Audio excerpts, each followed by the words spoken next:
Welcome everyone to the Family That Podcast. So today, what are we going to talk about? I'm going to talk about how in 2021 we're still defining blackness and what it means to be black. I grew up with this topic all my life. I was one of those people that was called an Oreo, black on the outside, white on the inside, because of the way that I talked, the way that I dressed, and I was just different from my peers. And so I grew up. I went to school mostly in urban neighborhoods, I guess is what you could say. Um, and so I was always different. My mom just raised us differently than everybody else. I really didn't know what, noodles were until I went to college. Like, we weren't on food stamps. Um, she didn't do, Kool-Aid. None of those things. So, I always thought that I was never black enough because of things that I experienced, right? Or that's what people made me believe, that I wasn't black enough because I didn't have certain experiences in life, or I didn't grow up a certain way, or I didn't talk a certain way. It just felt really left out. And so, and I grew up in a time too where everybody was like relaxing and perming their hair, and I was like one of the only people that were like natural. So I got teased constantly for having nappy hair, for not having my kitchen done, like all of those things. I remember being in tears so many days of my childhood because I felt like I just did not belong. And I just didn't feel black, like, at all. And so it's weird to have those experiences growing up. And in 2021, we're still saying someone is not black enough, or we're defining what it means to be black. And it's weird because we're in the age now where we know that people are uniquely made and that not any one experience defines you as being black. And that you're not blacker than someone else because you had a certain experience that they didn't have. So I had to turn down the TV, and my little one was making a lot of noise. So, I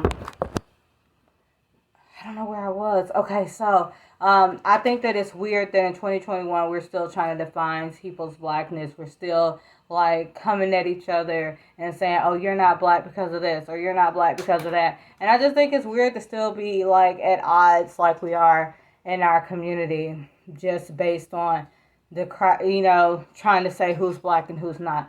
On the same token, I've also noticed something. I probably noticed this during the Trump era, is how black conservatives are treated. And so I noticed this mostly with Diamond and Silk, how people made fun of them, how they talked about them for, proudly supporting Trump and stomping for him and stuff like that. And I get what it looks like. But at the same time, it's weird that we don't celebrate the wins of black conservatives. That we kind of act like they're a detriment to the community, that they sell out our communities, or that they're pandering to a certain community for money. I think that that's odd because I thought the same thing until I started listening to these black conservatives that have been shunned and stuff like that. And I've been independent for a few years now. But I've never listened to the conservatives or the Republicans because I wasn't sure. I wasn't sure what that side was about because of what I've heard about that side.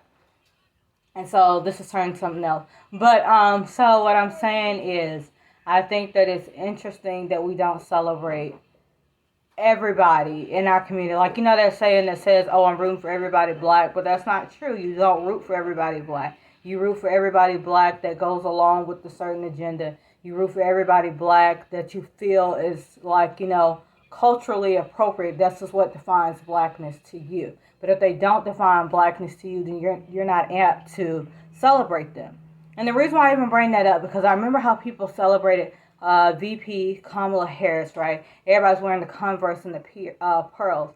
But I didn't hear anything about Winsome Sears, and she's the first woman and the first woman of color to win the lieutenant governor in Virginia. She's a former Marine. I mean, she has a beautiful story. And I didn't hear anything about her from any of my networks that I follow. And then I went and saw that she was the black face for white supremacy. And I'm why do we always take those takes with people that are on the other side of the aisle?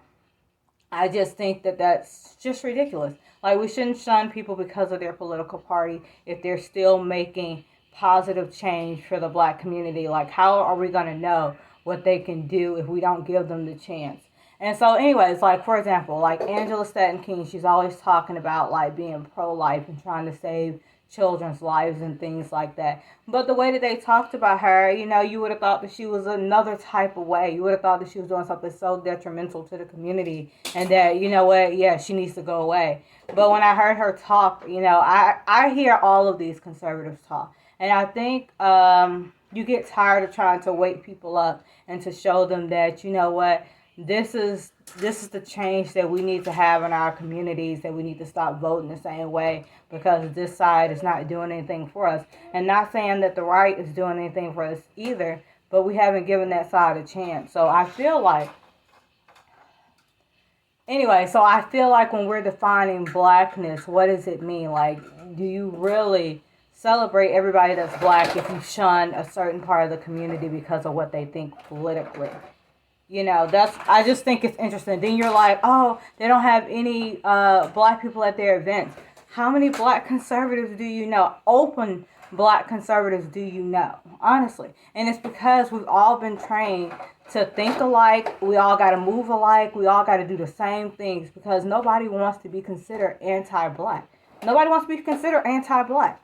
Nobody wants to be labeled Uncle Tom or a coon for just trying to help your people see differently. Nobody wants to do that as you try to change mindsets and to see the world for what it is and to show you that the media has brainwashed the community and all of these things. Like, they sound like crazy people, because we're so used to one way of thinking.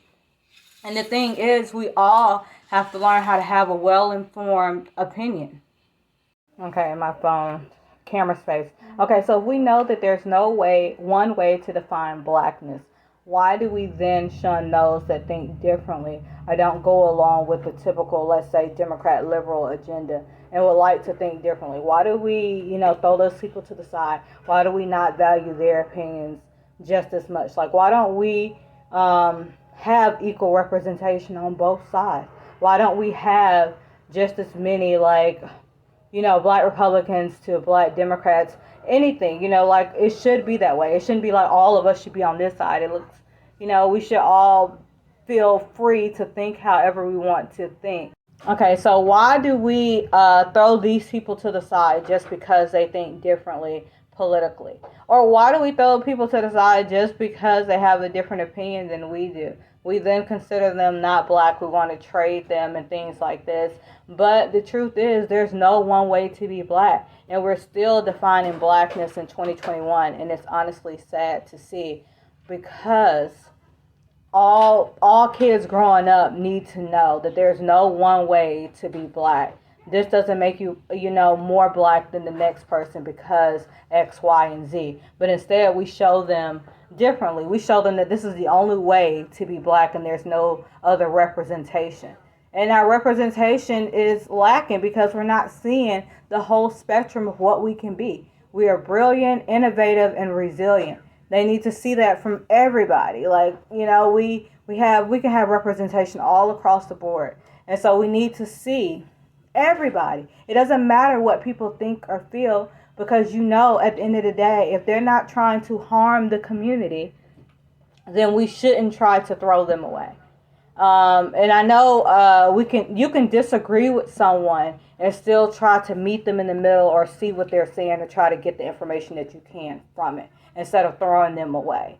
That's just what I feel about this whole thing. I just think it's interesting that we're still defining Blackness and that, we're still making it out to be a bad thing to be a Black conservative or a Black Republican. I myself am independent, so I see things from both sides. So I just think that, that could be worked on, that could be changed. All the fighting within our community gets us nowhere. Because if we can all work together, we can all make change happen. Because at the end of the day, we all want the same thing. We all want to be better. We all want freedom. We're all striving for the same thing. It's just we got to get our methods together and figure out what we really believe here. Do we feel that, we're more free than we think, or do we feel that we're stuck because of these systems in place? So that's just, I guess, depending on how you see life. Thank you all for watching. Don't forget to like, comment, and subscribe.